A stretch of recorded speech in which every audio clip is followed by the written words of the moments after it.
Jason Corbett was part of a large Irish family, growing up in Limerick, Ireland, with his twin brother, Wayne, and his older sister, Tracy. The Corbett household was always filled with laughter, mischief, and love. Jason, known for his outgoing and boisterous nature, was the loud twin, often heard before he was seen. At 27, Jason married his first wife, Margaret "Mags" Fitzpatrick.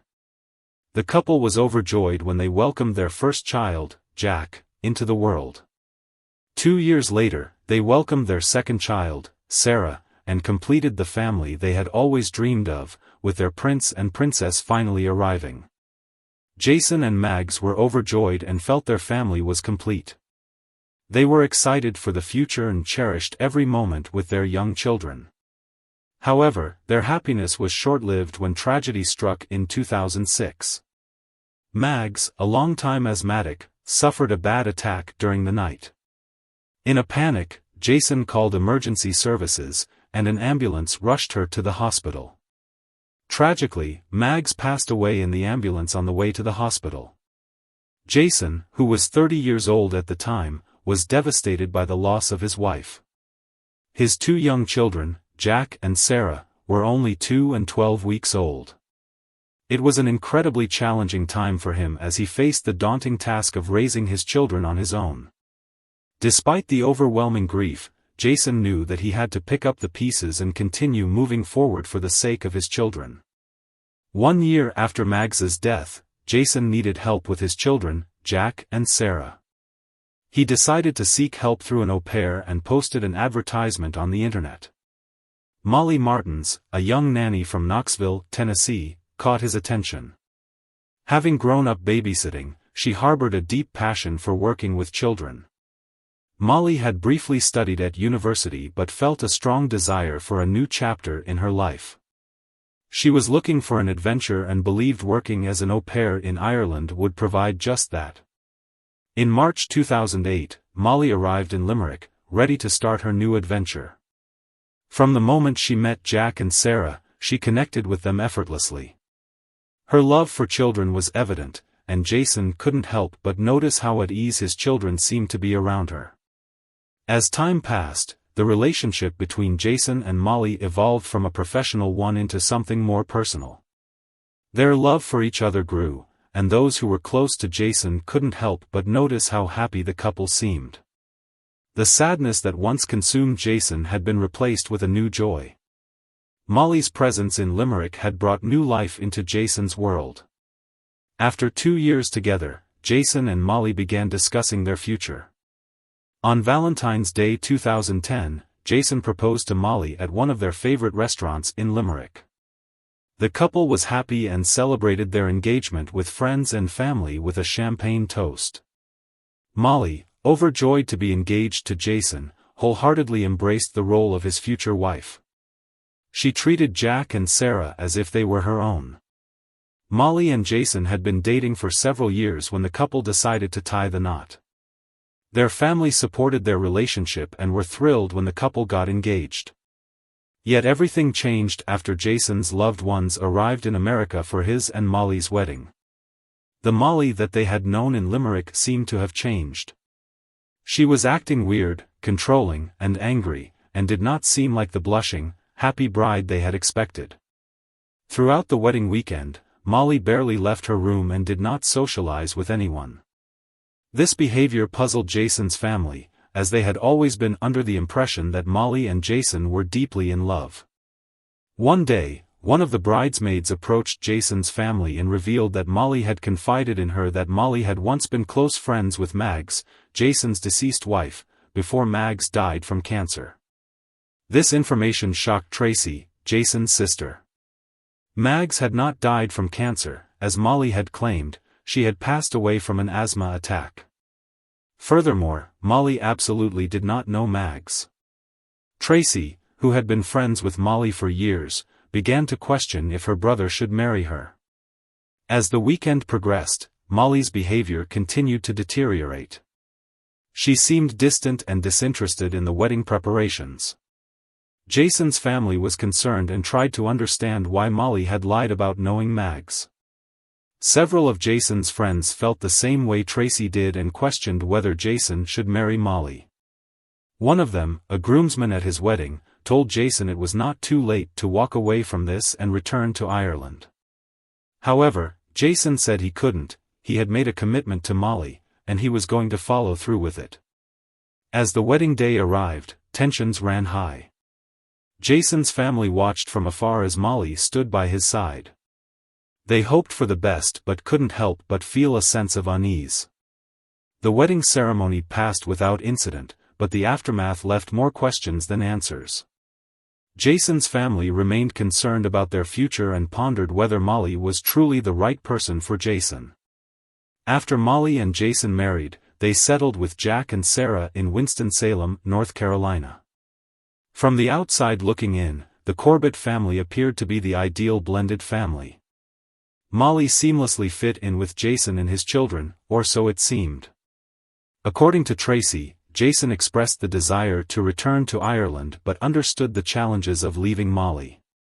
Jason was homesick and missed rugby, of which he was a huge fan. Rugby is a sport deeply rooted in Irish culture, and being away from it made Jason long for his homeland even more. He missed the feeling of being part of the rugby community and the camaraderie that came with it. Jason was also a huge fan of Irish culture in general. He loved the traditions, music, and language unique to Ireland. The vibrant atmosphere and the warmth of the Irish people left a lasting impression on Jason, and he cherished the memories he had from his time there. Although Jason liked his neighbors in Winston-Salem and his neighborhood, it wasn't Ireland. Winston-Salem, North Carolina, was the place he had gone to after leaving Ireland, but it didn't have the same connection to him. Jason missed his familiarity and sense of belonging in his hometown in Ireland. He always intended to return to his homeland with his children. He deeply loved his country and wanted it to be a part of his children's lives. It was important for Jason to raise his children as teenagers in Ireland. Molly had been the only mother that Jack and Sarah had ever known, and Jason believed that Molly loved his children. However, he also clarified that he did not want Molly to adopt Jack and Sarah. Jason expressed concerns about Molly's erratic behavior and the lies she told about his first wife. In 2015, the tension in the relationship between Molly and Jason reached its peak. On August 2, 2015, at around 2 a.m., Tom Martins, Molly's father and a 30-year veteran of the FBI, made a call to 911. In his call, he stated that his daughter Molly and her husband Jason were involved in a physical altercation. Tom further said that he had intervened and believed Jason was in bad shape. When the dispatcher questioned Tom regarding what he meant by bad shape, Tom confessed that he feared he may have killed Jason. The dispatcher immediately dispatched police officers and an ambulance to the Corbett household, where they arrived to find Jason dead in the bedroom. Both Molly and her father, covered in blood, were at the scene. Molly and Tom were taken to the police department, where detectives interviewed them about what happened. Tom explained to the detectives that he was staying at his daughter Molly's home. He stated that before he went to bed, he noticed his son-in-law Jason was drunk. Tom heard a commotion coming from their second story and decided to investigate. According to Tom, he grabbed a metal Little League baseball bat that he had purchased for his grandson, Jack, as a gift and headed upstairs to find out what was going on. When he arrived at Molly and Jason's bedroom, he found Jason with his hands wrapped around Molly's throat, squeezing tightly. Tom told the detective that he had told Jason to let her go, but Jason had not. He claimed Jason told him, "I'm going to kill her." At that moment, Tom said he felt his parental instinct kick in and decided to intervene. He raised the baseball bat and hit Jason with it. Tom explained that Jason was bigger than him and that Jason was able to grab the bat. He stated that Jason pushed him to the ground so hard that his glasses flew off. Tom told the detectives that he was terrified that Jason was going to kill him and his daughter, Molly. When he regained control of the baseball bat, he said he hit Jason repeatedly until Jason went down. During the interview, Tom described Jason as crazy. He also acted jovial with the detectives, nonchalantly answering questions as if being interviewed for the killing of his son-in-law was no big deal. Meanwhile, in a separate interview room, detectives also questioned Molly. Her story matched her father's, stating that she picked up a paving stone that was sitting on her nightstand and hit Jason as he was attacking her father. The detective asked why there was a paving stone in Molly's bedroom. She replied that she and the children were planning to repaint the bricks and plant flowers around the mailbox. At the police department, Molly and Tom's bodies were photographed, and they were released. Tracy was stunned when she received the news of her brother's death. The news came as an even greater shock when she discovered that he was killed by his wife, Molly, and father-in-law, Tom, in an alleged act of self-defense. However, Tracy knew this was impossible. Her brother Jason would never harm anyone. Jason was a kind-hearted and gentle individual. Determined to uncover the truth, Tracy reached out to Molly, her brother's wife, hoping to talk to her about her niece and nephew. However, Molly ignored her calls and messages, leaving Tracy feeling even more desperate. She feared for the safety of her niece and nephew, Jack and Sarah, and believed that Molly had intentionally killed Jason, knowing that Jason had named her as the legal guardian of Jack and Sarah in the event of his death. Tracy made the difficult decision to fly from Ireland to North Carolina. She filed a petition to gain custody of her niece and nephew. Niece and nephew, knowing that Molly had also filed for custody. In the days following Jason's death, Molly made allegations of abuse in their relationship. A friend of Molly spoke to 48 Hours and claimed that she had seen Jason control Molly, calling her names and engaging in abusive behavior. Molly had also confided in the friend, stating that Jason had forced her into having intercourse against her will. However, Molly never reported any abuse to the police, and Tracy, Jason's sister, didn't think any of it was true. As the case unfolded, Tracy's fears intensified. She was convinced that Jason's death was no accident and that Molly posed a threat to Jack and Sarah. With the weight of responsibility on her shoulders, Tracy was determined to protect her brother's children and fight for their right to a safe and nurturing future. For days after Jason passed away, Jack and Sarah were interviewed by a social worker regarding their account of what happened the night Jason died. In their respective statements, both Jack and Sarah cooperated with Molly's claim that Jason was abusive. Jack even went as far as saying that he witnessed several instances of domestic violence with his own eyes. The children were placed with Molly after Jason died, since the court granted her emergency custody. When Jason's sister heard the news that Jack and Sarah alleged Jason was abusive, she suspected that Molly or someone in Molly's family had coached Jack and Sarah on what answers to provide to the social workers regarding Jason and Molly's marriage. The court decided that Jack and Sarah were to be removed from Molly's care and should go with Tracy. After the medical examiner autopsied Jason's body, it was released to his sister, Tracy. Tracy then arranged for the body to be flown from the U.S. to Ireland. This transportation was arranged through the Kevin Bell Repatriation Trust, a charitable organization named after a man who passed away abroad under tragic circumstances. It was established to assist families and friends with financial assistance in repatriating the bodies of loved ones who passed away while abroad. This trust aims to alleviate some of the financial burden associated with such arrangements by offering financial aid. Tracy, Jack, and Sarah returned to Limerick, Ireland, 2 weeks later. Molly, on the other hand, was devastated by the decision and unable to function properly. Molly would desperately contact Jack and Sarah, attempting to reach them through various means. She would frequently post messages on Facebook, reaching out to people she knew in Limerick, pleading with them to pass messages along to the children. According to Tracy, in the months following their return to Limerick, Molly would repeatedly call, constantly trying to reach Jack and Sarah. Tracy didn't feel she was being cruel by keeping Molly from the children. She said Molly forfeited the right to see Jack and Sarah when she killed their father. An autopsy determined that Jason had suffered over a dozen blows to the head, leading authorities to open a murder investigation. Despite the detective's initial assessment that Jason's death appeared to be in self-defense, the case took an unexpected turn 5 months after his death when Molly and Tom Martins were arrested and charged with second-degree murder. The arrest came as a relief to Jason's friends and family, who had been seeking justice. They believed that Molly had murdered Jason after discovering his intentions to leave her and take Jack and Sarah back to Limerick. Jason's loved ones thought that Molly had been plotting to take his children away from him for a long time. During the investigation, detectives obtained recordings of arguments between Jason and Molly, which they believed to be an attempt to manipulate the situation in custody proceedings. It was suspected that Molly had intended to use the recordings against Jason. Jack and Sarah settled well in Limerick with their Aunt Tracy and started to see a therapist.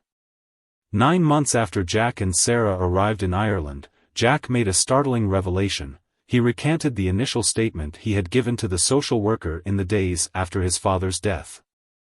This time, Jack claimed that Molly made up the stories that Jason was abusive. Jack alleged that Molly told him if he did not lie to the social workers, he and Sarah would never see her again. His reason for coming forward was that he finally learned the truth about what happened to his father and sought justice. When Molly and Tom went on trial, the prosecution presented evidence gathered from the scene. During the trial of Molly and Tom, the prosecution presented evidence to determine that neither Molly nor Tom had sustained any injuries on the night of Jason's death. They argued that the lack of evidence of injuries on their bodies indicated they had not been involved in a physical struggle with a person of Jason's size. The prosecution argued that if there had been any such struggle, there would have been evidence of it on their bodies in the form of bruises and cuts. A blood spatter expert testified for the prosecution and bolstered their theory that Jason was attacked. When he was defenseless, Molly and Tom had been standing over Jason, swinging the baseball bat while Jason was no longer a threat. The expert's testimony supported the prosecution's theory that Tom had intentionally inflicted injuries on Jason. The prosecutor presented evidence indicating that Molly would have received Jason's $600,000 life insurance policy in the event of his death, which was used as a motive to support the accusation that she murdered him. When it came time for Molly and Tom to present their defense, they showed an image of Molly taken on the night Jason was killed. In this image, there was a noticeable red mark on Molly's neck. However, the prosecution presented an expert who testified that the redness on Molly's neck could be the result of rubbing and pulling on it. Several first responders had noticed Molly engaging in this behavior on the night of Jason's death. The defense presented their own expert witness, who argued that the red mark on Molly's neck could be evidence of strangulation. According to the expert, scratches behind Molly's ears, a complaint of trouble swallowing, and a sore throat were signs of strangulation. This expert also claimed that Molly urinated on herself as Jason choked her, stating that this is a common phenomenon that can occur if a person passes out from lack of oxygen. The defense called as a witness a nurse practitioner who had examined Jason 2 weeks before his death. This nurse practitioner testified that Jason had informed her that he often experienced sudden bursts of anger and felt stressed. According to the defense, the nurse practitioner's testimony showed that Jason had been experiencing volatile mood swings. During the trial, Tom took the witness stand in his defense and testified that he felt his life and Molly's were in danger on the night of Jason's death. As a result, he claimed that he did the best he could to defend himself. Tom told the jury that once he gained control of the bat back from Jason, he hit Jason until he deemed the threat to be over, which occurred when Jason fell to the floor. The prosecutor, seeking to make a significant impact during his closing arguments, decided to display the bat and paving stone that Molly and Tom had used to hit Jason in the head, resulting in his death. This demonstration aimed to bring the case to life for the jury, allowing them to physically witness the weapons used to commit the crime. After 9 days of testimony, the jury finally had the opportunity to deliberate. They only needed 3 hours to reach a verdict. They found Molly and Tom Martins guilty of Jason Corbett's murder. Ultimately, Molly and Tom were sentenced to serve 2 to 25 years to life in prison, reflecting the severity of their offense. As Molly was sentenced, she turned to face her mother and said, "I'm so sorry," her voice filled with regret and remorse. She continued, "I should have just let him kill me." Molly and Tom appealed their conviction in 2020. An appellate court nullified the convictions and ordered a retrial, asserting that certain evidence excluded from their initial trial should have been presented to the jury. The decision to appeal was upheld in 2021 by the North Carolina Supreme Court. Following the appeal, Molly and Tom were released on bail pending a retrial. During the pre-trial hearings, Molly and Tom's defense made serious allegations against Mags, Jason's first wife. They claimed that Mags did not die from an asthma attack, as previously thought, but instead tried to push the possibility that Mags was strangled. However, there was no evidence to support this claim. In fact, there has never been any evidence to suggest that Mags died from anything other than an asthma attack. Additionally, there has never been any evidence of foul play, and Jason has never been investigated. Eventually, Molly and Tom accepted a plea deal for charges of voluntary manslaughter in exchange for having the murder charges dropped. The judge sentenced them to a minimum of 51 months in prison with credit for time served. Molly and Tom were released in June 2024, which upset Jason's family. The news that Molly and Tom were to be released brought back all the pain and anger they had experienced after Jason's death. Jason's loved ones felt that the justice system had failed them. They questioned why Molly and Tom had been granted freedom when they committed such a heinous crime. Jack and Sarah Corbett spoke at the sentencing hearing and described their stepmother, Molly, as a monster. They painted a picture of a woman who had not only neglected and abused them but had also manipulated them into lying about their father. Sarah, in particular, expressed deep resentment toward Molly for taking away her childhood and her relationship with her father. She accused Molly of exploiting their vulnerability and using them as pawns in her twisted game. In contrast to Sarah's accusations, Molly expressed remorse for her actions. She stated that she regrets the events that led to Jason's death every day. Molly acknowledged the pain she had caused Jack and Sarah and wished she could turn back the clock and make things right. However, Molly's remorse did little to absolve her in the eyes of her stepchildren. Jack and Sarah continued to harbor anger toward her and accused her of betraying their family.